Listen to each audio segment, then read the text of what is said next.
High, hello. এটা ছিল 25শে জুলাইয়ের ফার্স্ট অর্ডার।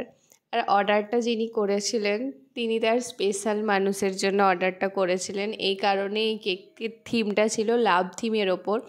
এখানে আমাকে বলা হয়েছিল একটা বেন্টো চকলেট কেক করে দিতে, আর সাথে কয়েকটা রোজ, একটা হ্যান্ড রিটেন লাভ লেটার আর একটা ক্যালেন্ডার। আমি শুনে খুব খুশি হয়েছিলাম, কারণ ফার্স্ট টাইম আমি কোনো থিমের ওপরে কেক বানাবো, সেই কারণে। আর উনি যেদিন কেকটা নেবেন তার আগের দিন অর্ডার করেছিলেন, মানে 25 তারিখ নেবেন বলেছিলেন, 24 তারিখ রাতে আমাকে কনফার্ম করেছিলেন অর্ডারটার কথা যে তিনি কালকে নেবেন। সেই কারণে খুবই তাড়াহুড়োতে করা এই কেকটা। আর একটা কেকের পিছনে কতটা টাইম লাগে সেটাকে বেক করা, সেটা লেয়ারিং করা, আইসিং করা, তারপর আবার ফিনিশিং আনা, ডেকোরেশন করা, অনেকটা চাপের থাকে। তাই যারা যারা অর্ডার করবেন তারা অবশ্যই 1-2 দিন আগে কনফার্ম করবেন। তো এই ছিল আমার পুরো কাজ। কেমন লাগলো অবশ্যই জানিও।